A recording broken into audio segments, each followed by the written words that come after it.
Now in this case we have given A is not equals to B, B is not equals to Q and R is not equals to C.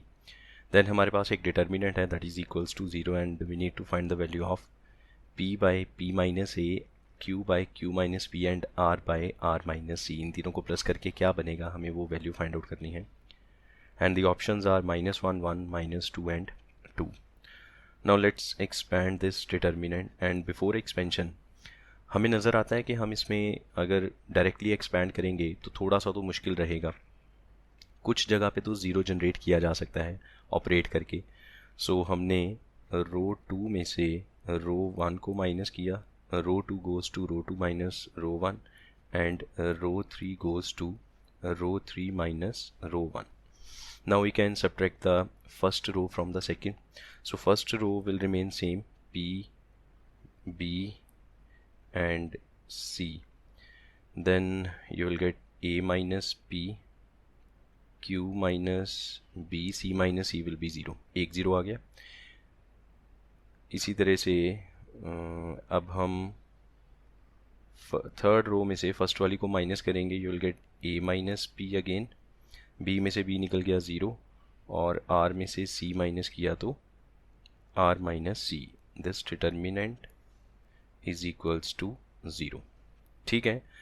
अब इससे ज़्यादा zeros generate नहीं की जा सकती क्योंकि अगर हम दोबारा रो 3 में से रो 2 को माइनस करने की अगर हम सोचेंगे इन दोनों को माइनस करके 0 आ जाए तो ये भी तो यहाँ पे आके माइनस हो जाएगा. तो जो एक 0 ऑलरेडी जनरेट की है वो ख़त्म हो जाएगी. तो अल्टीमेटली और ज़ीरोज़ जनरेट नहीं की जा सकती. हमें अब इसको एक्सपैंड करना पड़ेगा. सो थर्ड कॉलम से एक्सपैंड कर लेते हैं बिकॉज उसमें एक 0 है.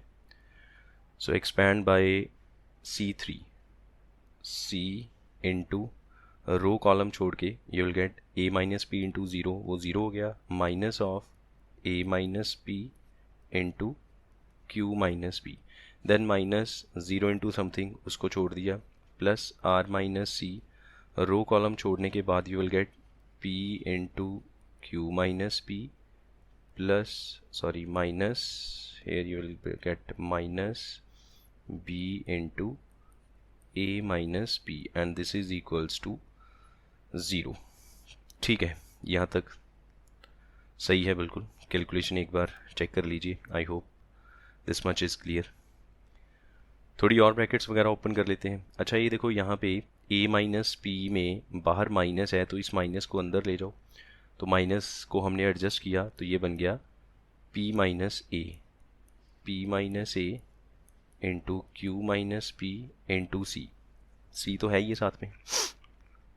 इसी तरह से plus R minus C into P into Q minus P और फिर इस माइनस को अंदर ले गए तो यहाँ पे ये फिर से बन गया P minus A into B into ये जो बाहर से R माइनस C आएगा, R minus C is equals to 0. ठीक है. तो अब हमें ये साफ नज़र आ रहा है कि हमारे पास P minus A, Q minus P, Q minus P, ये देखो Q माइनस P दो जगह पे आ गया, P माइनस A दो जगह पे आया, R माइनस C दो जगह पे आया. और हम तो चाहते हैं कि ये डिनोमिनेटर में आए. जो हमारा एक्सप्रेशन है उसमें हम चाहते हैं P minus A, Q minus P, R minus C ये सब डिनोमिनेटर में आना चाहिए, वो भी सिंगल फैक्टर की फॉर्म में. सो इसका मतलब है हम इसको डिवाइड करेंगे, divide by P minus A into Q minus P into R minus C.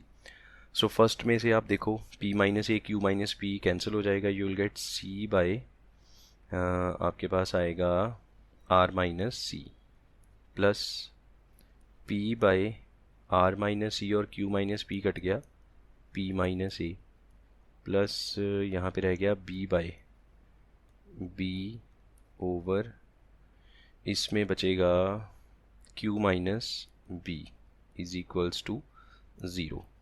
सो अभी इस एक्सप्रेशन पे पहुँच गए. देखते हैं ज़रा ये हमारे रिक्वायर्ड एक्सप्रेशन के साथ मैच करता है.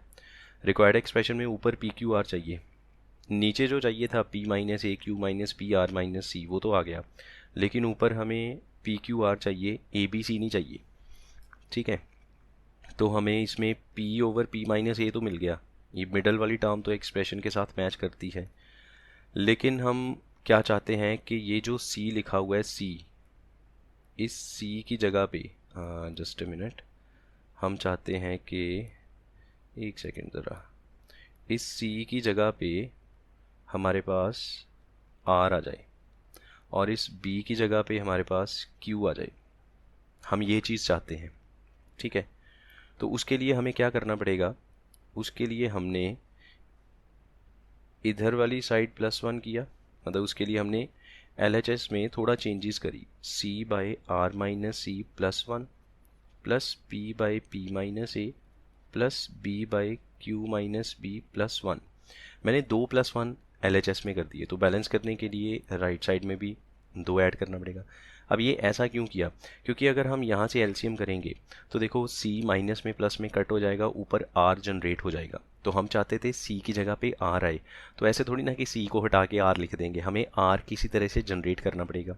सिमिलरली जो b वाली टर्म थी उसमें हम चाहते थे ऊपर न्यूमरेटर में q आ जाए, तो ये थोड़ी ना कि b की जगह सीधा q लिख दें, हमें q जनरेट करना पड़ेगा। तो वो जनरेट करने के लिए, मतलब r और q को जनरेट करने के लिए हमने दो टर्म्स में +1 किया, तो बैलेंस करने के लिए राइट साइड में भी +2 करना पड़ेगा।